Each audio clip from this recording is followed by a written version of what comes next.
டேய் அப்பா விக்கல்ஸ் போதுண்டா மீண்டும் மீண்டுமா ரீலெல்லாம் அந்து போச்சுடா தயவு செய்து மறுபடியும் அதே வேலையை பண்ணாதடா அப்படின்னு கேட்குற அளவுக்கு இன்றைக்கி ஒரு சம்பவத்தை வந்து பண்ணி வச்சுருக்காப்புல விக்ரம் அவர்கள்.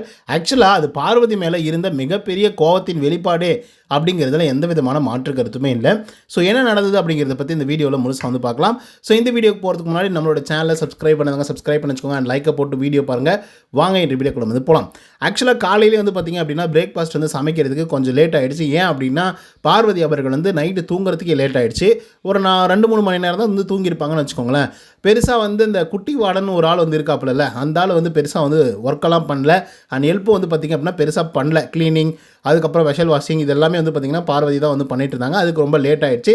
ஸோ அதனால் காலையில் பிரேக்ஃபாஸ்ட் பண்ணுறதுக்கு லேட் ஆகிடுச்சு. ஸோ அதனால் நம்மளோட தர்மலிங்கம் சார் வந்து இருக்காப்புல இல்லையா, அமித் அவர்கள், ஸோ அவரை கூப்பிட்டு ஹெல்ப்புக்கு வந்து பார்த்திங்க அப்படின்னா பயன்படுத்திக்கிட்டாங்க. ஸோ 3 பேரும் சேர்ந்து என்ன பண்ணாங்க அப்படின்னு பார்த்திங்க அப்படின்னா பீட்ரூட் உப்மா வந்து செஞ்சுருந்தாங்க. ஸோ அதை வந்து பார்த்திங்க அப்படின்னா எல்லாருக்கும் சர்வ் பண்ண ஆரம்பித்தாங்க. நிறைய பேர் சாப்பிட்டாங்க. வினோத் அவர்கள்லாம் வந்து பார்த்திங்கன்னா நல்லா இருக்குது, சூப்பராக இருக்குது அப்படின்ற மாதிரி தான் வந்து சொல்லிட்டு இருந்தார். சில பேர் கொஞ்சம் முகம் சுழிச்சாங்க, என்னடா சாப்பாடு அப்படிங்கிற மாதிரி, வேறு வழி இல்லை சாப்பிட்டு தான் ஆகணும் அப்படிங்கிற மாதிரி வந்து யோசிக்க ஆரம்பித்தாங்க. பட் விக்ரம் வந்து சுத்தமாக வாயிலே வைக்க முடியல, என்னால் முடியல, தொண்டைக்குள்ளே இறங்கவே மாட்டேங்குது அப்படிங்கிற மாதிரி வந்து சொல்லிட்டு இருக்காங்க. ஆனாலும் எனக்கு பயங்கரமாக பசிக்குது அப்படிங்கிற மாதிரி.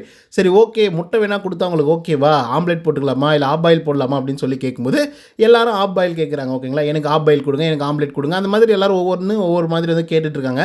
சரி ஓகே, எனக்கு வந்து ஒரு ஆஃப் பாயில் கொடுங்க, நான் முட்டையை உடச்சி ஊற்றி அப்படியே எடுத்து சாப்பிட்றேன், நல்லாயிருக்கும் அப்படிங்கிற மாதிரி விக்கல்ஸ் வந்து சொல்லிட்டு இருக்காங்க. ஸோ அந்த நேரத்தில் வந்து பார்த்திங்க அப்படின்னா முட்டை போட்டுருங்க, இந்த மாதிரி வந்து ஆஃப் பாயில் போடுங்க, பசங்களுக்கு எல்லோரும் கொடுக்கலாம் அப்படின்னு வந்து சொல்லும்போது பார்வதி வந்து என்ன சொல்கிறாங்க அப்படின்னா, இருங்க வெயிட் பண்ணுங்கள், நானும் சாப்பிட்ணும்ல, ஏன்னா அப்போ தான் அவங்க சாப்பிட்றதுக்கே வந்து பார்த்திங்க அப்படின்னா தட்டில் கை வச்சுருப்பாங்க. இருங்க நானும் சாப்பிட்ணும்ல அப்படிங்கிற மாதிரி வந்து சொல்கிறாங்க. ஸோ உடனே விக்கல்ஸ்க்கு வந்து பயங்கரமாக கோவம் வந்து என்ன பண்ணுறாரு அப்படின்னு பார்த்தீங்கன்னா, டக்குன்னு வந்து சாப்பாடை தூக்கி நான் வந்து எந்திரிக்கிறாப்புல. எந்திரிச்சோடனே ஒரு நிமிஷம் வந்து எல்லாருமே பரபரப்பாயிட்டாங்க சொல்லப்போனால். என்னடா விக்கல்ஸ் வந்து பயங்கரமாக கோவப்பட்டு எந்திரிக்கிறாரு அப்படின்னு சொல்லி பார்த்தா, முட்டை வந்து போடுறதுக்கு லேட் ஆகும், வெயிட் பண்ணுங்கள், நானும் சாப்பிட்ணும் தானே அப்படின்னு சொன்னாங்க இல்லையா பார்வதி. ஸோ அதனால் வந்து பார்த்திங்க அப்படின்னா விக்கல்ஸ் வந்து பயங்கரமாக ஹர்ட் ஆகிட்டார் போல். உடனே எந்திரிச்சு போய் சரி வேறு வழி இல்லை, நான் இதே சாப்பிட்ற விடுங்க, இதை வேஸ்ட் பண்ணவே எனக்கு மனசு வர மாட்டேங்குது அப்படின்னு சொல்லி சாப்பிட்டு முடிச்சிட்டாப்புல. ஆக்சுவலாக இந்த இடத்துல என்ன நான் சொல்லணும் அப்படின்னு நினைக்கிறேன்னு பார்த்தீங்கன்னா, வெரி சிம்பிள். விக்ரம் அவர்கள் வந்து பார்த்திங்க அப்படின்னா ஏன் எந்திரிச்சார், சாப்பாடு சரியில்லை ஓகே தான், பட் அந்த பொண்ணு சாப்பிட்ணும் அப்படிங்கிற ஒரு இப்பந்தி கூட வந்து இல்லையாப்பா. கொஞ்சம் கூட அவங்க சாப்பிட்டு வரட்டும், சரி ஓகே நீங்கள் சீக்கிரம் சாப்பிட்டு வாங்க, நான் அது வரைக்கும் வெயிட் பண்ணுறேன் அப்படின்னு சொல்லியிருந்தா கூட பரவாயில்ல. அவங்களும் சாப்பிட்டுட்டு தானே வந்திருக்காங்க. உங்களுக்கு ஃபுட்டு எவ்வளோ முக்கியம், பசி இருக்குது அப்படின்றது நீங்கள் சொல்கிறீங்களா, அந்த மாதிரி அந்த பொண்ணுக்கு வந்து பசிக்காதா அப்படின்னு கேள்வி கேட்குற மாதிரி தான் வந்து பார்த்திங்க அப்படின்னா விக்ரம் வந்து பண்ணாப்புல. ஸோ அதுக்கப்புறம் வந்து பார்த்திங்கன்னா அமித் அவர்கள் போய் பார்வதி கிட்ட பேசும்போது பார்வதி என்ன சொல்கிறாங்க அப்படின்னா, அந்த இடத்துல கொஞ்சம் ட்விஸ்ட் பண்ணுறாங்க. என்னென்னா, இருங்க அவங்க கேட்ட உடனே செஞ்சிடாதீங்க, ஓகே கொஞ்சம் லேட்டாக பண்ணலாம் அப்படின்ற மாதிரி சொல்லும்போது, இல்லை அவன் வாயிலே வைக்க முடியல, தொண்டையிலே இறங்கலை அப்படின்னு சொல்கிறான், நான் வந்து பண்ணுறேன் அப்படிங்கிற மாதிரி வந்து சொல்கிறாங்க. சரி ஓகே நீங்கள் பண்ணுங்கள் அப்படின்னு சொல்லி பார்வதி வந்து பார்த்திங்க அப்படின்னா ஹெல்ப் பண்ண ஆரம்பிக்கிறாங்க.